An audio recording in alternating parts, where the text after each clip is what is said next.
আসসালামু আলাইকুম, try.fulfil এর পক্ষ থেকে স্বাগতম জানাচ্ছি। ইএলটি অর কন্টিনেন্টাল এই প্রশ্নটি অনেক বড় একটি প্রশ্ন এবং ফোর্থ ইয়ারে ওঠার পরে প্রায় প্রত্যেকটি শিক্ষার্থী এই প্রশ্নটির মুখোমুখি হয়। এই ভিডিওতে আমরা জানবো যে কন্টিনেন্টাল এর মধ্যে কি কি আছে এবং ইএলটি বা অ্যাপ্রোচ এন্ড মেথডের মধ্যে কি কি আছে এবং কোনটা নেওয়া যাবে। তাহলে প্রথমেই আমাদের একটা প্রশ্ন থাকে যে ইএলটি কোথায়, আমি খুঁজে পাইনি। ফোর্থ ইয়ারে উঠে অনেকেই বলে যে ইএলটি বইটা তো আমি খুঁজে পাইনি। ইএলটি বইটার আরেকটা নাম হচ্ছে approaches and methods of language teaching. ইএলটির পুরো মিনিংটা হচ্ছে ইংলিশ ল্যাঙ্গুয়েজ টিচিং। এই ইংলিশ ল্যাঙ্গুয়েজ টিচিং এর একটা অংশ হচ্ছে approaches and methods of language teaching, আর এই অংশটাই হচ্ছে আমাদের জাতীয় ভার্সিটির হচ্ছে ফোর্থ ইয়ারে পড়ানো হয়। এখন আসি একটু বিস্তারিত আলোচনায়। কন্টিনেন্টালের মধ্যে কি থাকে? কন্টিনেন্টাল লিটারেচার, এটার মধ্যে আমাদের উপমহাদেশীয় অথবা এই এশিয়া মহাদেশীয় যারা লেখক রয়েছে এরকম কয়েকজন লেখকের কিছু নোভেলা এগুলো দেয়া আছে। আর approach and methods of language teaching, এটার মধ্যে আমাদের থার্ড ইয়ারের লিঙ্গুইস্টিক্স এর যে থিওরিগুলো রয়েছে ওই থিওরিগুলো আবার রিপিট করে দেওয়া হয়েছে। তাছাড়া ইংরেজি ভাষা শেখানোর জন্য যে যে পদ্ধতি রয়েছে এরকম অনেকগুলো পদ্ধতির আলোচনা করা হয়েছে এই বইতে। এই হচ্ছে বেসিক ডিফারেন্স দুইটা সাবজেক্টের। এখন আমরা দেখি কন্টিনেন্টালের মধ্যে কি কি পার্ট রয়েছে, একটু দেখে নেই। তো এটা হচ্ছে আমাদের কন্টিনেন্টালের সিলেবাস। এখানে দেখতে পাচ্ছি যে একটা হচ্ছে মেটামরফোসিস, তারপর হচ্ছে outsider, mother courage, heart children, a doll's house, crime and punishment. এই পাঁচটা হচ্ছে কন্টিনেন্টাল লিটারেচারের সিলেবাস। এই পাঁচটা নোভেল এবং নোভেলা এগুলো থেকে প্রশ্ন থাকে।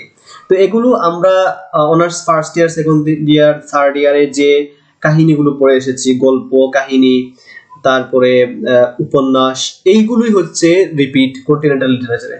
তো এখানে সেম থার্ড ইয়ারে আমরা যেরকম নভেল পড়েছি এখানেও সেরকম নভেল, সেরকম উত্তর দিতে হবে, সেরকম সবকিছু। এই হচ্ছে কন্টিনেন্টাল লিটারেচার, এখানে আলোচনার আর কোনো কিছুই নেই। তারপরে আসি আমরা ইএলটি তে। এই হচ্ছে আমাদের ইএলটি সিলেবাস। ইএলটির মধ্যে মোট পার্ট রয়েছে 38টি। এই 38টি পার্ট হলেও সব পার্ট যে পড়তে হবে সেরকম কিছু না। এখান থেকে আমরা জানি যে আমাদের বোর্ডের অনেক প্রশ্ন পড়লে অনেকটা কমন পাওয়া যায়। তো পরীক্ষায় পড়ার জন্য আমাদের 38টি পড়ার প্রয়োজন হবে বলে মনে হয় না। কিন্তু কেউ যদি এই সাবজেক্টটা অনেক বেশি গুরুত্ব দিয়ে শেখার জন্য সবকিছু পড়তে চায় তাহলে 38টাই সে পড়তে পারবে কোনো রকম বাধা বিপত্তি ছাড়া, কারণ এই পার্টগুলো খুবই ইন্টারেস্টিং এবং এগুলো আমাদের ক্যারিয়ারের সাথে সম্পর্কিত। ওকে, এখন আরেকটা কথা বলি, এই ইএলটি বা ইংলিশ ল্যাঙ্গুয়েজ টিচিং এই সাবজেক্টটা থার্ড ইয়ারের লিঙ্গুইস্টিক্স এর সাথে সম্পর্কিত এবং ইংলিশ অনার্স এর যে ভ্যালুয়েবল সাবজেক্টগুলো রয়েছে এগুলোর মধ্যে একটা হচ্ছে ইএলটি। সেকেন্ড ইয়ারের হিস্ট্রি অফ ইংলিশ লিটারেচার, এটা খুবই ভ্যালুয়েবল সাবজেক্ট, আমাদের বিসিএস পরীক্ষা অনেক কিছু পড়া হয়ে যায় হিস্ট্রি পড়লে। থার্ড ইয়ারের লিঙ্গুইস্টিক্সটা হচ্ছে একটা আন্তর্জাতিক সাবজেক্ট, এটা অনেক দেশে পড়ানো হয় লিঙ্গুইস্টিক্স। তো মাস্টার্সে যাওয়ার পরে অ্যাপ্লাইড লিঙ্গুইস্টিক্স নামে একটা কোর্স রয়েছে। ইংলিশ ডিপার্টমেন্টের যে কোর্সগুলো রয়েছে তার মধ্যে একটা ভ্যালুয়েবল কোর্স হচ্ছে অ্যাপ্লাইড লিঙ্গুইস্টিক্স। তো থার্ড ইয়ারের লিঙ্গুইস্টিক্স সাবজেক্টটা মাস্টার্সে গিয়ে একটা কোর্স হিসেবে থাকে। তারপরে আমাদের ফোর্থ ইয়ারের যে ইএলটি আছে, এই ইএলটিটা অনেকটাই লিঙ্গুইস্টিক্স, এটার দুইটা পার্ট লিঙ্গুইস্টিক্স থেকে আনা হয়েছে। আর পরেরগুলো হচ্ছে ইংরেজি ভাষা শিক্ষা প্রশিক্ষণ দেওয়ার পদ্ধতি। আরেকটা কথা, এই ইএলটি বা ইংলিশ ল্যাঙ্গুয়েজ টিচিং এটা কিন্তু আমাদের ইংলিশ ডিপার্টমেন্ট ছাড়াও এমনিতে আমাদের কাছে কোর্স রয়েছে। বিভিন্ন শিক্ষা প্রতিষ্ঠানের শিক্ষকদেরকে প্রশিক্ষণ দেওয়া হয় কিন্তু এই ইএলটির মাধ্যমে। এটা কোর্স করে অনেকে আবার এটা প্রশিক্ষণ দেয়, এটা ক্লাস করায়। তো ইএলটিটা প্রথমে হচ্ছে একটা ভ্যালুয়েবল সাবজেক্ট, তারপর এটার মধ্যে অনেক কিছু শেখার রয়েছে। আর কন্টিনেন্টালের মধ্যে গল্প কাহিনী এগুলো সেটা পড়তে কম সময় লাগবে এবং পরীক্ষায় উত্তর দিতেও তেমন বেগ পেতে হবে না, এটা হচ্ছে বিষয়। আর ইএলটির প্রশ্নগুলো অবশ্যই পড়তে হবে, বুঝতে হবে। আর ইএলটি বোঝার জন্য আমাদের আরেকটা সুবিধা হচ্ছে ইএলটির সাজেশনের যত প্রশ্ন আছে সবগুলো আমাদের চ্যানেলে দেয়া আছে লেকচার আকারে, এটা পড়লে সবার অনেক সুবিধা হবে। তো আগে সাবজেক্টটা কি একটু পড়ে নেই, তারপরে আমরা কোনটা নিতে পারবো কোনটা নিতে পারবো না, কোন সাবজেক্ট নিতে কি কোনো বাধা বিপত্তি আছে এগুলো নিয়ে আলোচনা করবো। তো এখানে দেখো প্রথম যে সাবজেক্টটা আছে theory of language learning, first language acquisition, second language development. এই তিনটা পার্ট হচ্ছে হুবহু আমাদের লিঙ্গুইস্টিক্স থার্ড ইয়ারের লিঙ্গুইস্টিক্স এর অংশ। লিঙ্গুইস্টিক্স এর থিওরি, লিঙ্গুইস্টিক্স এর প্রশ্ন সবকিছু।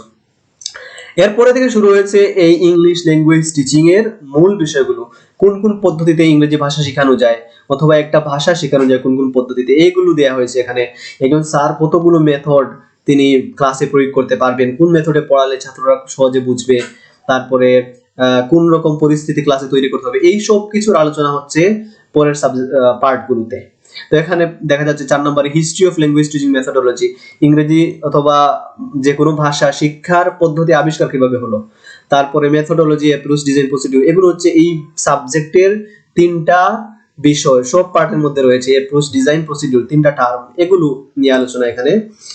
এরপরের পার্টে আসছে আমাদের এই যে কিভাবে একজন শিক্ষক ক্লাসে পড়াবেন, এগুলোর ব্যাখ্যা বিশ্লেষণ। তো গ্রামার, ট্রান্সলেশন মেথড, এগুলো আমাদের ভিডিও দেওয়া আছে চ্যানেলে, এগুলো দেখতে পারবে। গ্রামার ট্রান্সলেশন মেথডে কিভাবে পড়ানো হয়। তারপরে আরেকটা হচ্ছে language teaching innovation in 19th century reform movement, এটা হিস্ট্রির সাথে সম্পর্কিত, যে এই সময়ে ল্যাঙ্গুয়েজ টিচিং বা ভাষা শিক্ষার পদ্ধতি কিরকম ছিল। ডিরেক্ট মেথড, ভাষা শেখানোর একটা পদ্ধতি। Audiolingual method, situational language teaching, communicative language teaching, CLT versus audiolingualism. তারপর হচ্ছে CLT in Bangladesh, desuggestopedia, actual physical response, natural approach, task based language teaching, content based language teaching, language content language integrated learning, তারপরে integrated skills approach, multiple intelligence, humanistic language teaching, reflective, group work, তারপরে teaching large class, teaching mix ability classes, post method, pedagogy. আচ্ছা, পার্টগুলো পড়ছে কেউ বিরক্ত হবে না, পার্টগুলোর নামগুলো জানা দরকার এবং এটা কি নিয়ে এই বিষয়ে আলোচনা সেটা জানার জন্য পার্টগুলোর নামগুলো দরকারি। তারপরে appropriate methodology, teachers rules, students rules, rules of literature in English language teaching, global spread of English, teaching reading. তারপরে আরো কিছু রয়েছে part, teaching writing, teaching speaking, listening, grammar, vocabulary, pronunciation. এই হচ্ছে আমাদের সবগুলো পার্ট। দেখেন আমরা পার্টের নাম পড়েই বুঝতে পারছি যে এটা অনেকটা ইন্টারেস্টিং হবে, যে স্যার কিভাবে ক্লাসে স্পিকিং শেখাবেন, লিসেনিং শেখাবেন, রাইটিং শেখাবেন, তারপরে হচ্ছে কোন পদ্ধতিতে ছাত্রদেরকে শিখালে তারা মনোযোগ দিয়ে পড়বে, কোন পদ্ধতি শিখালে খুব বেশি ভালো হবে।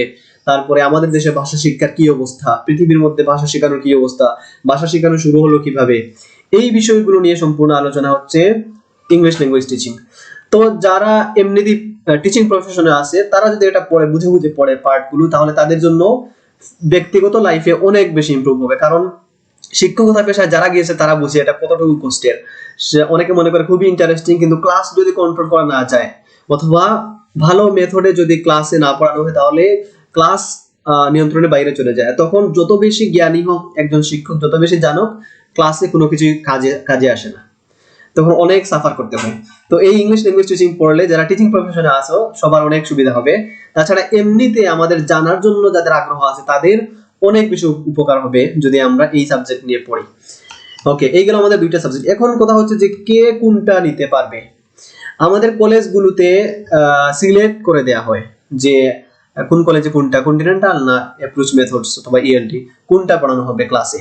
তো এটা নিজেদের কলেজের স্যারদের কাছ থেকে জেনে নেবে যে কোনটা পড়ানো হয় ক্লাসে। যদি কলেজে ক্লাস হয় নিয়মিত, তাহলে স্যাররা যে কোনো একটা সিলেক্ট করে পড়াবেন। আর অনেক কলেজ আছে যেগুলোতে ক্লাস হয় না, অথবা ছাত্ররা যায় না ক্লাসের জন্য, ক্লাস কিছুই হয় না। তো ওগুলোতে ক্লাসের তো কোনো প্রয়োজন নেই, স্যাররা বলে দেয় একটা পড়ার জন্য।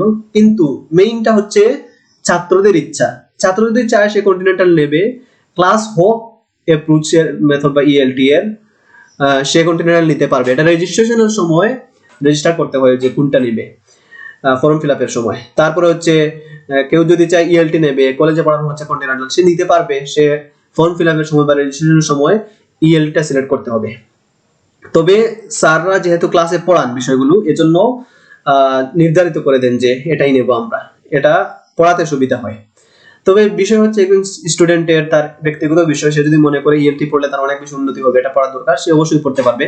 কন্টিনেন্টাল পড়লে যদি মনে করে যে তার সহজ হবে, সুবিধা হবে, পড়তে ভালো লাগবে, তাহলে সে কন্টিনেন্টাল নিতে পারে। এই হচ্ছে বিষয়।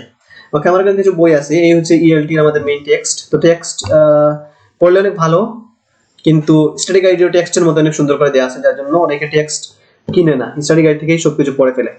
আর এগুলো পড়তে ইন্টারেস্টিং লাগে, একটা পড়লে একটার সাথে সম্পর্কিত পাওয়া যায়। এই হচ্ছে আমাদের কন্টিনেন্টাল লিটারেচার, এটা স্টাডি গাইড।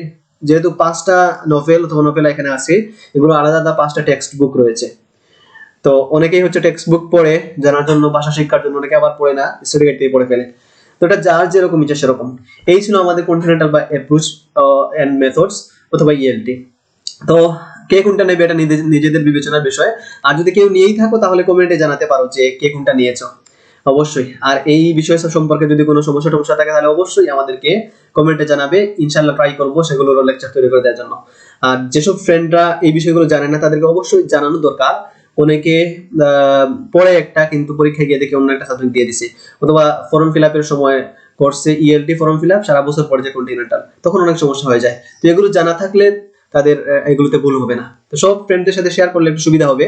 আর অবশ্যই চ্যানেলটি সাবস্ক্রাইব করে নেবে, আমরা এই সবগুলোরই লেকচার চ্যানেলে আপলোড দেবো। ধন্যবাদ সবাইকে। ভিডিওটি ভালো লাগলে লাইক করেন, নতুন নতুন ভিডিও দেখার জন্য সাবস্ক্রাইব করে দিন। সাবস্ক্রাইব সাবস্ক্রাইব করে দিন। Subscribe subscribe